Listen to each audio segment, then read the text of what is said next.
আপনি রাত্রি 12টায় মসজিদ আসছেন তাহাজ্জুদ পড়ার জন্যে, আর একটা যুবককে দেখলেন তার পেছনে একটা যুবতীকে নিয়ে মোটর সাইকেলে বেরিয়ে চলে গেল।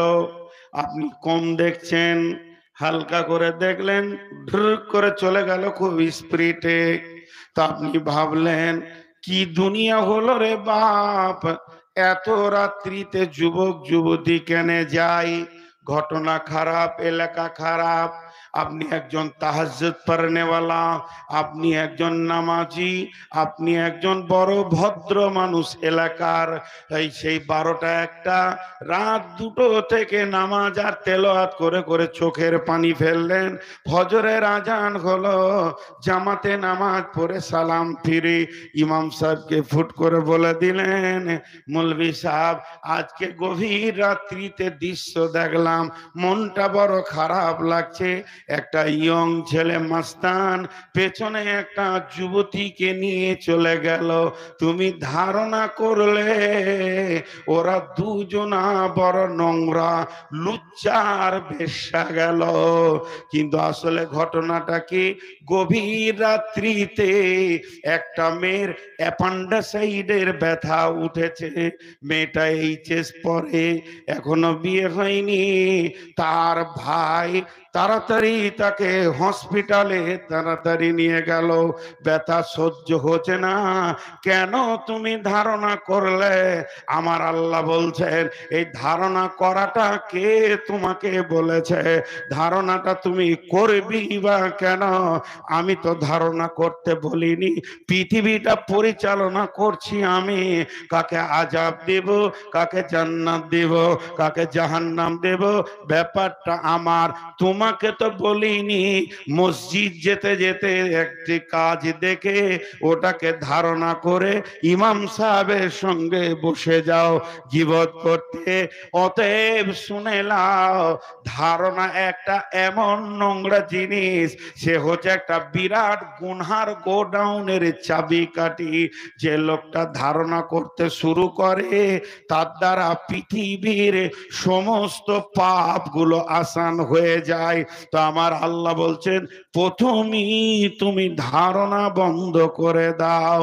কিংবা তুমি রাত 12টায় উঠে মনে করলে যে ভাই বোনে চলে গেল, তাহলে হয়তো কোনো জরুরি কাজ আছে। কিন্তু ওরা ভাই বোন ছিল না, একটা মেয়ে তার প্রেমিককে ডেকে ওই রাত্রিটি কেটে পড়লো। তবে কেন তুমি ভালো ধারণা করেছো? এটাও তো তোমার চলবে না, কারণ তুমি কি জানো ওরা দুজনকে। অতএব আমার আল্লাহ বলছেন, ধারণা থেকেই তুমি নিজেকে বাঁচাও, তুমি অনুমান থেকে নিজেকে বাঁচাও। ইন্না বাদাত জান্নি ইসমন, এমনও কিছু ধারণা রয়েছে যেগুলো হলো কাবিরা গুনাহ।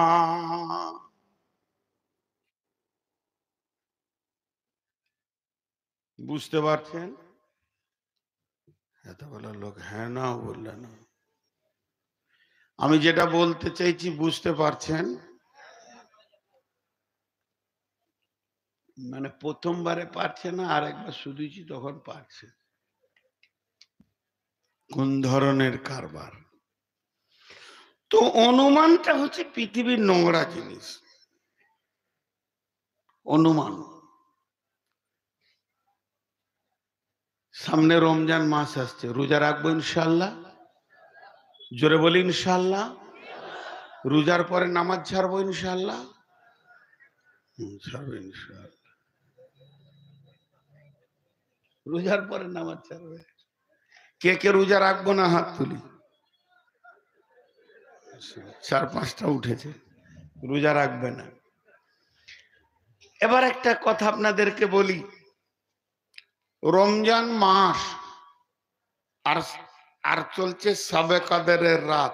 মাসের প্রথম দিকে না শেষ দিকে? আর আল্লাহর নবী এতেকাফ নিয়েছেন। এতেকাফ কে নিয়েছেন? নবী মুহাম্মদুর রাসূলুল্লাহ। বিবি সাফিয়া গেছেন নবীজিকে দেখা করতে মসজিদে, ওই দূরে বাড়ি।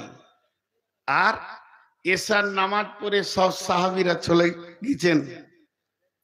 তো বিবি সাফিয়া আস্তে আস্তে করে গিয়ে রসুলের কাছে মসজিদের ভিতরে ঢুকেছেন। দেখ কথা, দু চারটা কথা যা আলোচনা করার ছিল করেছে। কথা বলতে বলতে বলতে বলতে একটু রাগ বেশি হয়ে গেছে। বিবি সাফিয়া বলছেন নবীজিকে, ইয়া রাসূলুল্লাহ, আপনি আমাকে একটু আগিয়ে দেন, কারণ এতেকাফের লোক তো বাড়ি ঢুকবে না, উনি মসজিদ থেকেই থাকবেন। তো মসজিদে যে থাকবে, তো আমি রাস্তায় বাড়ি যাব, আপনি বাড়ির কাছাকাছি পর্যন্ত আমাকে দিয়ে আসেন।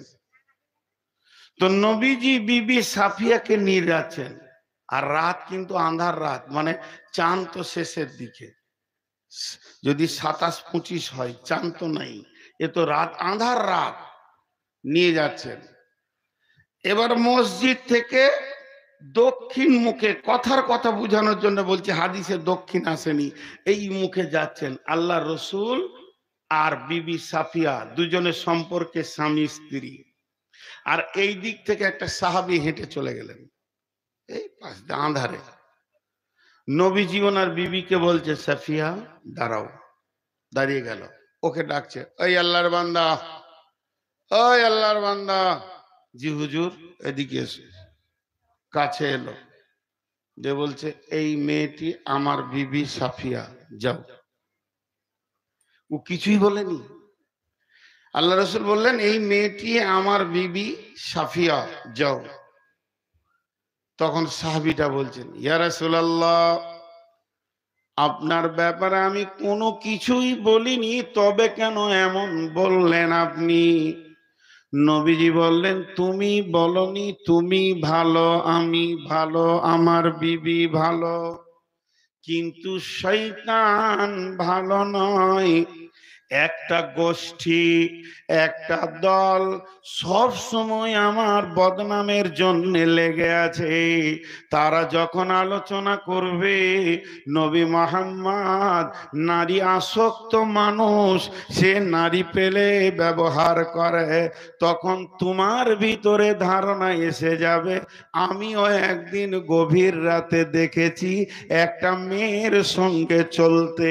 তো যাতে করে তোমার ভিতরে এই নোংরা ধারণাটা না ঢুকে আর ইমানটা না নষ্ট হয়ে যায়, তার জন্য আমি একটা বাঁধ দিয়ে দিলাম, এটি হলো আমার বিবি সাফিয়া। তার মানে আল্লাহ বলছেন, ইন্না বাদা জান্নি, সমস্ত অনুমান গোমান লয়, এমন কিছু ধারণা আছে, এমন কিছু অনুমান আছে, যেটা হলো গুনহা।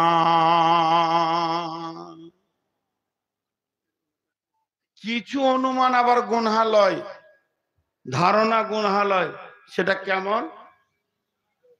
এদিকে তাকান, 1 কেজি হতে পারে অনুমান, 1 কেজি না, না, 1 কেজি 250 হবে, এটা গুনাহ হবে? কোন একটা মাল কেউ নিয়ে যাচ্ছে, কিরে মাছটা কত দাম দিল? 500 টাকা। তো কত ওজন? আমার মনে হচ্ছে 1.5 কেজি হবে। না, এটা আইডিয়া। এই ধারণাগুলো গুনহা নয়।